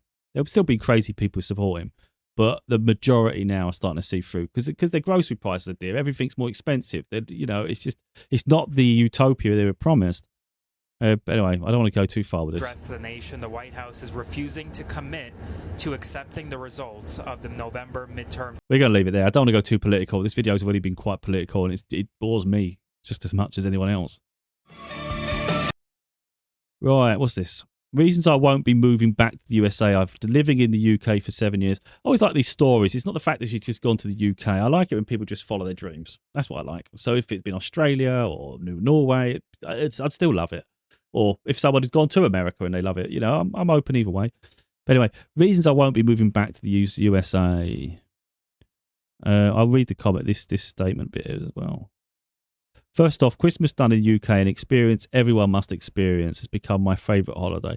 Now, that's going to depend on where you go. Some places don't do it so much. Some people do. They usually do have the Christmas lights and usually have like a firework thing, I think, or is that more like Guy Fawkes? But either way, I know Manchester has a market, so some places do it a bit more than others.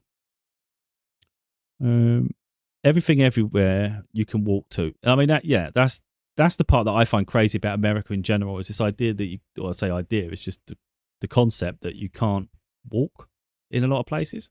That's just crazy to me. Now, as someone who drives a car, I like driving anyway, but sometimes it's nice to have a walk, and it's just crazy that you can't, because America's jaywalking, isn't it? Like that's around the world, but the majority of the world, you have to research it to figure out what the hell that means, because we just cross the road. we're not kids. You know, you could use some sort of like awareness and say whether it's safe or whatnot. The idea that you could then be pulled over by the police because you didn't cross at a specific crossing is insane. Like, again, there's a lot of practices in America that they would say, well, obviously this is obvious. It's like, it's really not, because it's not normal. And when you think about it, there's some things that I would say, yeah, I'm quite open. I consider myself quite open-minded. So if I thought it was a good idea, I'd say that's a good idea. But I would suggest that a lot of the laws in America are dumb as shit, in all honesty, because they just are. The idea that you're treated like a child as a grown adult to suggest you can't make your own decision on when is an appropriate time to cross the road is insane. That's just simple. Doesn't make sense.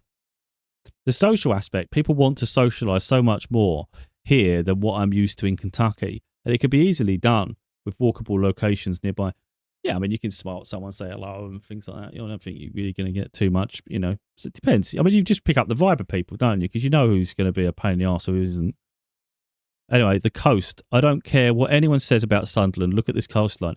See, Sunderland's in the north-east, so it's near Newcastle. I haven't been that direction. You know, I'm more of a south person from Essex, so southeast of the UK. Now, again, you can have different dialects, you can have different experiences, but, you know, different places to visit. Some places have a bit of aesthetic, some people, whatever. So, you know, I'm not familiar with Sunderland, and even someone that's not familiar with it, I would naturally just assume it was miserable, like raining all the time. I wouldn't have thought they'd have a really nice beach, just for an opinion of just without knowing anything. Just you don't really hear people going further north to go to the beach because it tends to rain further the north you go in the UK. So it's just it tends to be what it is. But the weather's been quite good. It doesn't mean it's never sunny, is it? And they've just broken the stereotype there. That's what I like that as well. Look, don't care what anyone says about Sunderland. Look at the coastline. It is nice because you've got the North Sea, you know, so it's actually really, it can get quite windy at times, but it's, yeah, I find the beaches over there quite nice. Whereas I'm from Southend Essex, so the beach is actually the Thames estuary, so it's not actually a sea, it's just an estuary. So we've got a lot of shells and stones and shit, and it's not that much actual pure beach coastline. So it's not always the cleanest of water either. But moving to Cambridgeshire, going to the beach, if you actually go to a beach, it's far less stony. The sand's a lot better. It's healthy. It feels healthier. Yeah, so I can understand. It's not so shocking, I guess. The history of the buildings, homes, and architecture, I absolutely love. Again, I mean, it is. I mean, certain when I was driving through the Peak District, because I have to drive vast distances random parts of the year, not all the time, but when I've got if my daughter needs me to, because she lives bit more north than me, so I've had like recently we went out to go through Sheffield and the Peak District and all sorts of stuff, and Derbyshire, Leicestershire. So I love the countryside, and it's all absolutely beautiful. And there were certain places that looked a bit like the Cotswolds, and she said I love these houses because they were really like vintage houses, you know, made of them. And you just think, why can't the craftsmanship be like that now? Like this all this beautiful stone and stuff, you know. It was that grey looking stone, you know, that really cool, nice, classy stuff. You think, oh, this would be nice to live around here. So yeah, I mean, not quite this. This has got that splatter thing, I think, all over the walls. I don't really like that myself. I think it's like stones and shit. Like some houses, they've just got that stone splatter all over the freaking wall. But I don't want to sort of like say that about America either, though, because I've seen some older houses in America. Like I've seen footage of it, and some of them just look beautiful too.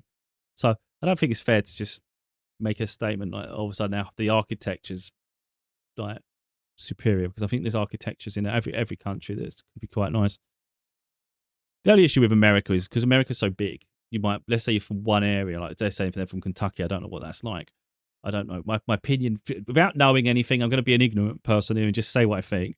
Kentucky, for me, sounds like somewhere that's a bit more expansive, a bit like, is it Oklahoma and stuff, you know, in the open plains. I'm guessing Kentucky's a bit more, I mean, I might be completely wrong, but Kentucky doesn't sound like a New York. It doesn't sound like a Chicago or Los Angeles. It doesn't sound like a built-up city. It sounds like one of the more flatter plains locations where maybe there's less homes per hectare, whatever you want to call it. You know, there's a bit more spread out, the homes. It's not really massive communities. And that's just what I'm guessing. So maybe the architecture is a bit more bland there. But if you go to, I think, I don't know if it was in Chicago or not, but I've seen, I might be wrong, but anyway, you know, there's some places you just think, oh, that's a really nice building. Oh, that's a really nice building. So I don't think for a minute you could say all the architecture in America is bland. But I think just because it's so huge and dynamic between states, some states will have very basic homes. But then the same can be said for the UK and every other bloody country, you know? So it's just being fair. There are always things to do, especially with kids. Well, yeah, but I think is that not the same everywhere? I mean, wouldn't that be? I would assume that's the same any country you go to if you just know where to look. I've got chairs like this in my car. I keep them now because there's so many times you go to the beach and you think, oh, the sand's hot, or I don't want to sit that low, or if there might be somewhere you need to go and there's no seat, and you think, well, actually, it makes sense. Buy a few of these cheap things, they're less than a tenner each in the supermarket. They come in little bags, so you can just fold them up, put them in a bag, and then you just leave them in the car. I haven't really needed to use them very often or at all, but they're there if I ever do. So, I think that's great. And it's, again, you've got a nice little beautiful view of the coast there. So the protections you have here as an employee and the protections you have when you're pregnant, 12 months maternity leave, exactly. These are things I just think are fundamental for human rights. People need a level of freedom in their life. Things go wrong, things change. And that's important. The fact that I don't have to be worried about gun violence sending my daughter to school. I mean, that's something no one should have to worry about, the safety of your children when they're having life experiences, and especially ones such as education. I mean, it's just crazy to me that. Yeah, that must be a really, really horrible fear when they're just going to school. The ability to hop on a plane anywhere and in a few hours be in another country of different cultures. Again, I agree with it because it is actually beautiful that you're so close to all these other countries and you can just go anywhere. Like, you can experience so much, it's so quick, and it's just, you've got so much choice. But I'm not ignorant of America either, though. Like, I've no doubt if I was a New Yorker, for instance, and then I decided to go to Louisiana, you're gonna have is it like the barbecue and all that shit? You're gonna have some incredible experiences. I've got no doubt. Then you go to Texas, you'd have another experience. So I've got no doubt between states, or at least ones that are a bit more separated. Maybe if the state borders another state, they're probably similar. But if you skip every 2 states or something, I bet it's quite diverse and very different lifestyles and all sorts of shit. So I'm pretty sure going around America, it would feel almost like another country, and with different culture. They all just speak the same language, but you'd have different accents like we do everywhere else. But yeah, I think there's something quite beautiful about absolute different traditions and cultures because of how old Europe is as well. But I think the fact that Americans definitely talk English, though, is a big bonus if you live in America. So you can understand why a lot of Americans don't have passports, because America's so big in itself to explore, and I get it. But yeah, I mean, but on the other side of that, we do have Europe, so we have our equivalent of that, I guess, in different ways. The football culture here, I love it. Is it coming home? Yeah, but that's, again, I'm not trying to sit here and trying to appease Americans. I'm just being balanced. If we love sport, we love soccer, football, so that's the main thing in the UK. So, and especially I think throughout Europe, really, it's very much the common sport, and it's huge.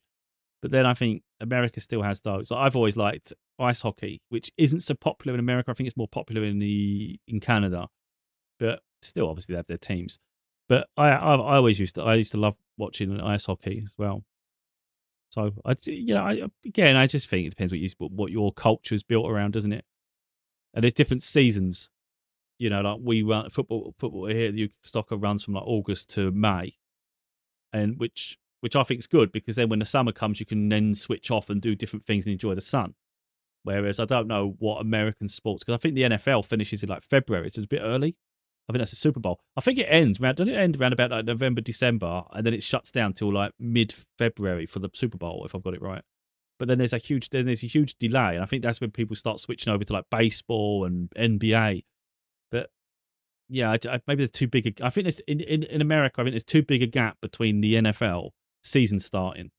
There's too much gap in it. Whereas I think with football, for us, our soccer, there's only that summer window for a couple of months. You've only really got the end. Really, you've only really got June and July, and then we're back into the sport again. So, and if there's an international tournament, that fills the gap anyway. So yeah. Anyway, don't want to go too far with that, but yeah, sports. Countries have sports. Work-life balance. I think that's important. I think Americans work too hard. I think there's this culture where you just constantly. It's not. Again, that's that capitalist society, which is why there's massive disparities. So you've got the people who are wealthy can have all the time in the world off, and the people who are poor, they just run themselves to the ground all the time in America, and you still can't break even. Sorry, mum. I'm a Mackham now, so whatever. I get it. Depends how they say it over where she is. It's a strange place to go to from America, though. Going north is wild to me. But again, to each their own. Because Sunderland would be closer to... I think Sunderland would be closer to Scotland than it is to me. But yeah, most people want to go where it's warmer in the south. But yeah, I think you can make anywhere home, can't you? At the end of the day. But anyway, that's interesting. I don't know if I've got as far as I wanted to go. We got an hour and a half in. I really wanted to get to the ones I've done recent, and I'm hoping I don't get blocked from them. But we will have to wrap up soon because it's been quite long. I think I've spent too long yabbering, but I found this series really gives me a chance to talk on topics that maybe I'm not thinking about in a given moment, but I can reflect upon after doing it. Oh, sick of hearing Trump, though. I don't like listening to him anymore. So it says Trump just launched attacks at news outlets who refused to hear his BS presidential speech address. He's a cretin, isn't he? Third world country that has elections like we have. He's just reading off a teleprompter. I don't really like people that read off teleprompters. I mean, think original thought, not what's been given to you. In a rare move, NBC. Don't want to listen to him. Oh, for Christ. I can't listen to this guy much longer, man. He actually does my head in. Maybe they should have waited till tomorrow to get rid of the teleprompter, guys. Even they're mentioning the teleprompter now. Trump completely short circuits during deranged primetime address. I mean, it's only 9 seconds. So. They did not want, and they just didn't want it. They fought like hell not to have it, Donald Trump, to win, and for good reason. At least make it look like you're not reading off it, for crying out loud. Our elections are secure, and in 2020, President Trump lost. And now he's lying to you over and over and over and over. And it's eroded trust in a system that Democrats and Republicans have worked so hard at. First, remember, these are secretaries of state elected in each state that oversee elections. There's significant amounts of security around them, and all this stuff, all of it, has been litigated ad nauseum in court. It was a full and fair election. That's a fact, period. Right? There are facts in this world. You can't just continue to disagree with people and lie about it. And the harm it does to our country is significant. If there was voter fraud and what Trump says is true, it's kind of interesting that he then got elected president this time, because clearly if it was fake, it would have stopped him being president, wouldn't it? So like one of the comments says here, look, it's fair when they win but rigged when they lose. Exactly. Dad. Hey, Dad. This is funny. Yeah. Can I have this? Why?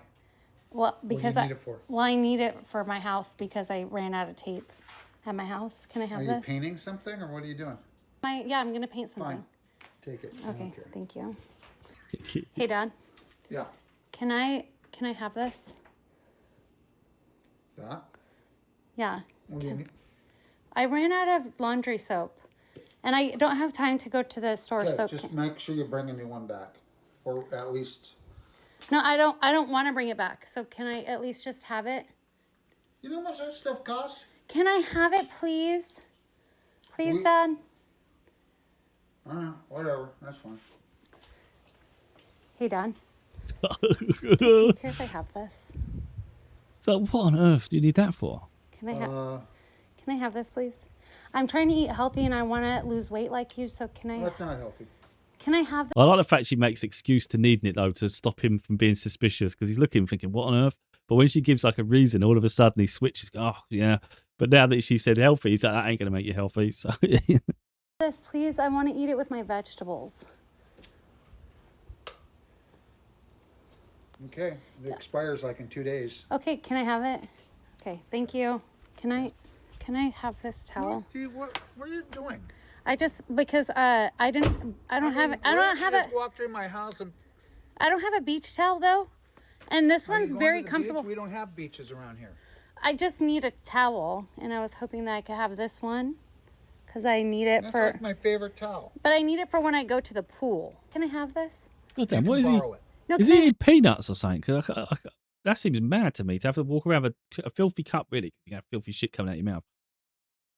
I know it's sidetracking, but what on earth is he doing with that cup, man? Have it. I need it, Dad, please.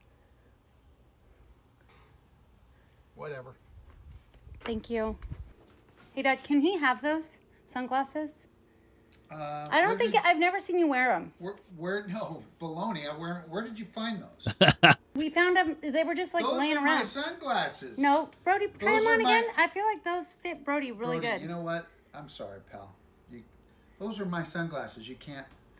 Much as I'd love to give them to you, I need it. No, you can't have those. I'm sorry. What? Okay. I have another pair. Maybe you can have, but no. Yeah. Okay. They don't even suit him. I mean, Brody. All right, fine. I'm kidding. Oh my gosh. I don't think they even suit him. But that's funny. It's finally reached a point where, you know what, that's something I personally use. No, that's the limit. And then I had a second question. If the city council passes this pay raise bill, I know you've said you won't accept. I will not accept a pay raise. Can you just elaborate on why? I haven't knocked on anyone's door in New York City, and they've said their concern is that the mayor makes too little. So, Thank you, everyone. That's not my concern either. Thank you. Like it won't be mine. If it was mine, then that would mean I would be accepted. Yeah. I think to go to the pockets of those who are struggling in this city. Yeah. Okay. Thank you all so much. It beggars the mind that some people don't like him. Now, you could argue he's being political there, but I've seen so many examples of him that I don't think it's any of this stuff where he's trying to just appease people and look good. I think he's just genuinely doing the right things.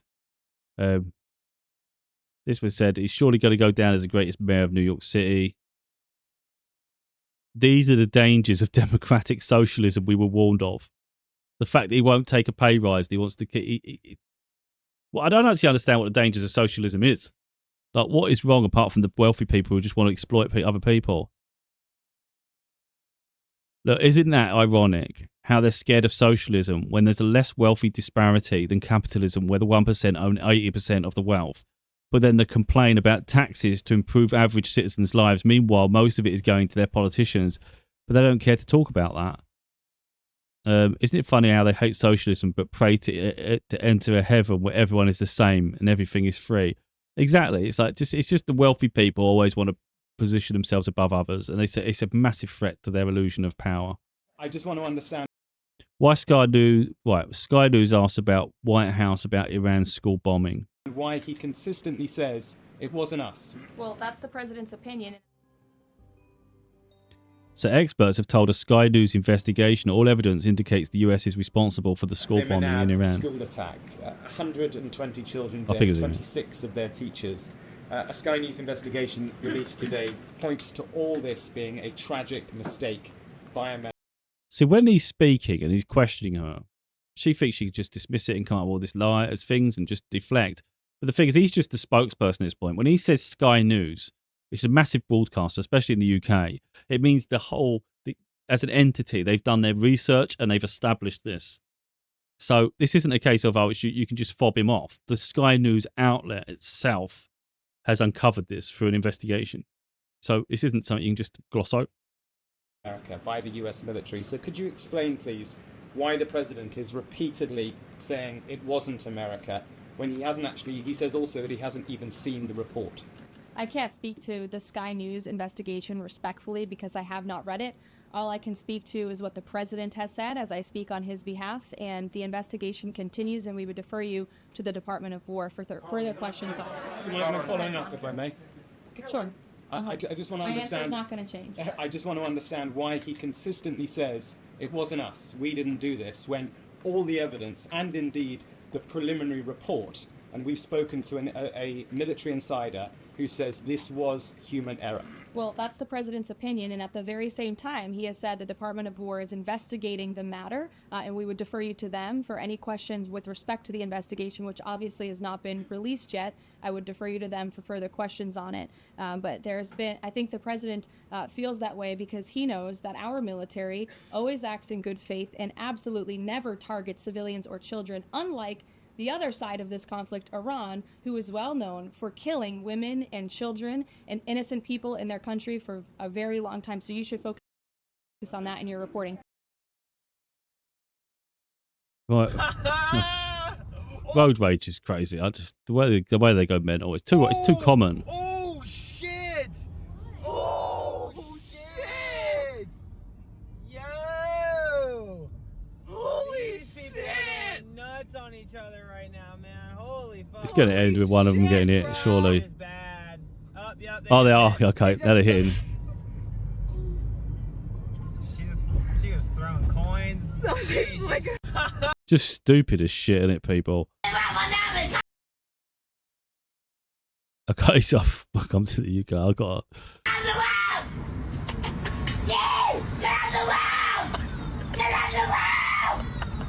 Okay, Nick. I'm on the wow! I think she's scared the living shit out of these ones at the front. Thanks, driver. Thank you. Bye-bye, driver. Bye-bye. Bye-bye. Bye. Bye-bye. Bye. Oh, I'm sorry, that is well funny. Bye-bye, driver. Bye-bye. Bye! I'll watch it again. Thanks, driver. Thank you. Bye-bye, driver. Bye-bye. Bye-bye. Bye. Bye-bye. Bye. Can you play dominoes? No, your back's killing. Your back's killing, isn't it? Wouldn't dare say no. Yeah, you would. Promise, guys, she would. I rate the outfit of what you got on today, though. You got a nice outfit, can't lie. She's got a little laugh. It's a laugh, yeah. You got a beautiful laugh. What? You got a beautiful laugh as well. Who, me? Yeah, yeah. I got a beautiful what? Laugh.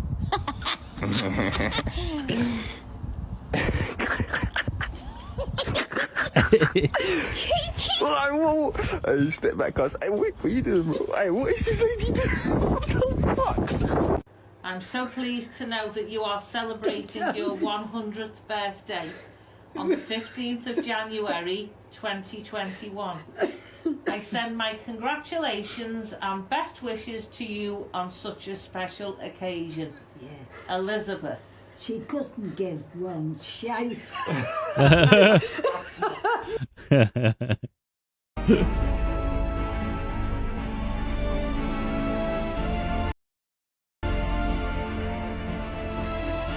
So as you come into Heathrow, I'm pretty sure, it depends on where you come in, I guess. Or maybe everywhere you come in. But Heathrow, I don't think too far from Windsor Castle, so I'm guessing that's Windsor Castle. Oh yeah, Windsor Castle. That's a knife, isn't it? Outline of a knife. Mate, police officer takes you on the floor now! Get on the floor! Get down! You're detained under section 1 apiece! You have behind your back. And you, on the floor now! Get on the floor! There's a massive problem with knives. Arrest, mate, okay? Possession of an offensive weapon. You don't have to say. You've got a large Rambo knife.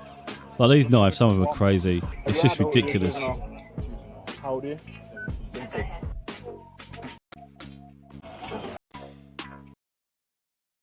The fuck's this bloke doing? I don't know, mate, but he's got the high vis on, so he must be on top of it. Fireball.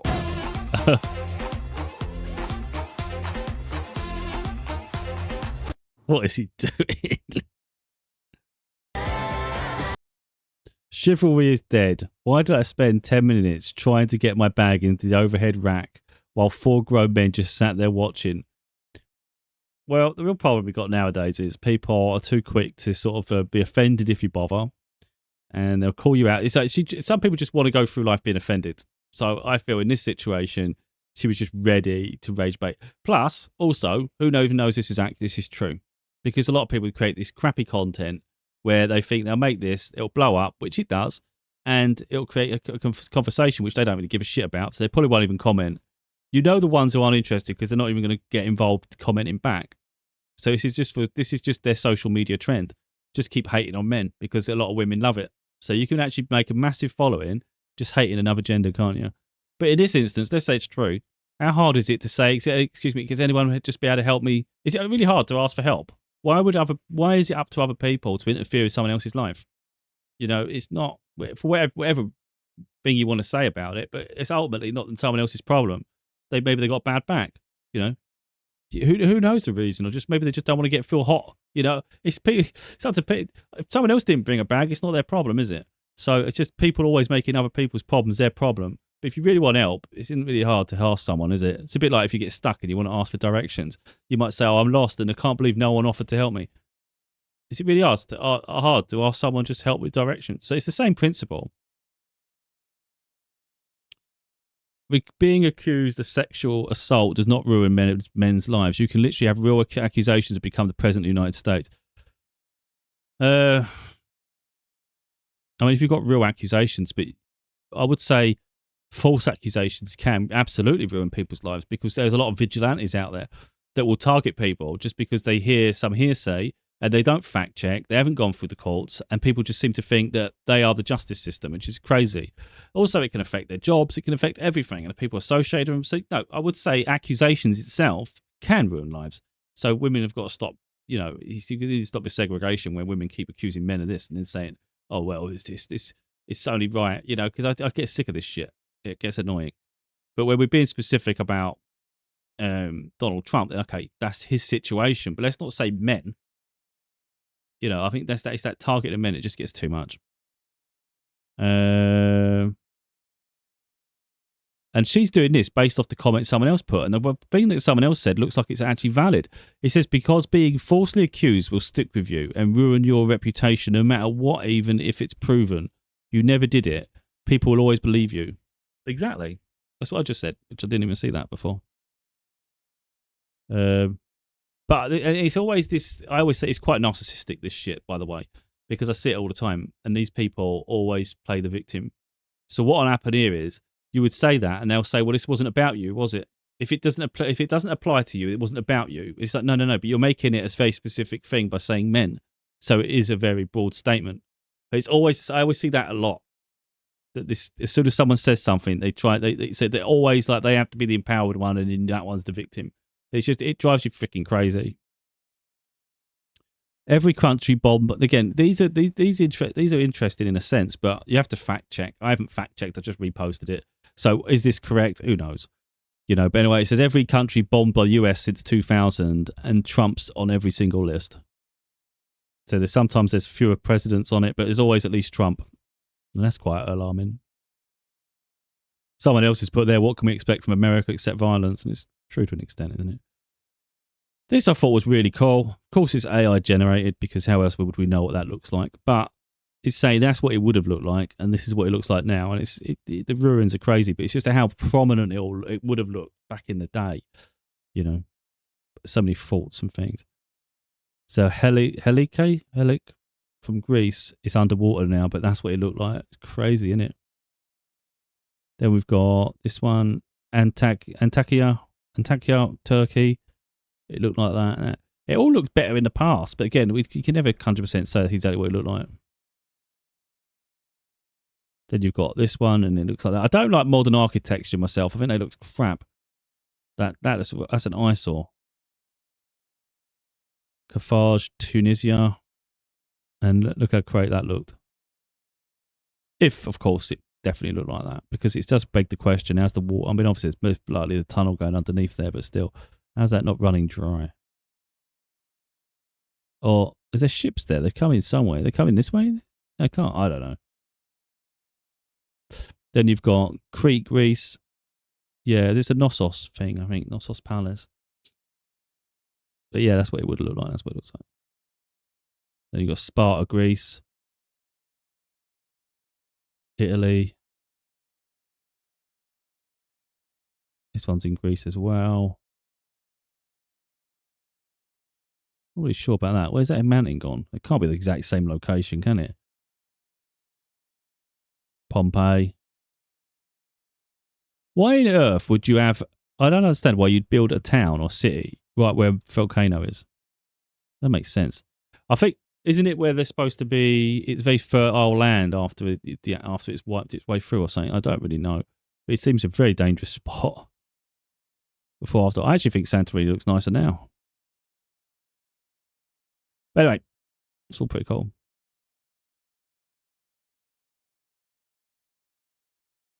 Oh, can't keep listening to this guy. I think we're going to have to stop soon. I get a bit annoyed that a lot of the reposts at this stage of the year, because Trump was at his freaking height. We get a lot of reposts on Trump, and I don't really want to keep talking about him. So it says Trump calls to shut down and remove ABC. NBC and ABC fake news have both said that they would not cover this speech. They knew what it was about because of the fact that they don't like the topic, because they know how corrupt our system is, and No, how corrupt he is. they don't want to reveal it. Can't listen to him. Helen of Troy. What am I supposed to be looking at? Oh, I think this is where it's getting a bit much with people getting cast in roles that are not ethnically the same as the source material, because I think that's ridiculous as well. This thing where we're just putting anybody in anything, or we're doing it for diversity. I'm all about diversity, but when it comes to, I think, film roles and stuff, you should. I think personally, you stick to the source material. Otherwise, it just looks stupid. It doesn't make sense. Like Helen of Troy, so he's going to read this for, I think it's Homer's The Odyssey, and he's going to say what Helen of Troy looked like. And now, if it doesn't look like her, why have we cast this position? Because again, it's just not authentic. Troy, Sean, with long golden hair and sea blue eyes, beautiful Right, blonde hair, blue eyes, not this at enough all. to launch 1,000 ships. For reference, this is the Penguin Classics original of Homer's The Odyssey. And that's part of why I don't like it when things are not authentic. So it puts me off. So on the one hand, I want to see the Odyssey movie. On the other hand, I don't, because I get a bit fed up with Hollywoodization of things anyway. Like if you're doing it based on a period of Greece, and I think it's Greece, isn't it? Then it should be a lot. It should be Greek in general. Like why not get local actors? You know, I don't understand why everything always has to be the same regurgitated celebrities all the time. It's just getting boring movies. And, you know, so anyway. What you're watching above me is a group of... This is disgusting. Look, a group of black boys beat an elderly man. I don't think it matters what... I mean, saying they're black boys, I don't think colour makes a damn difference. I think anyone fighting is just pointless. And I think beating on an older person who's more vulnerable and weak is just sad and pathetic. Young black men beating the hell out of an elderly man. What's the point of that? This took place in Maryland.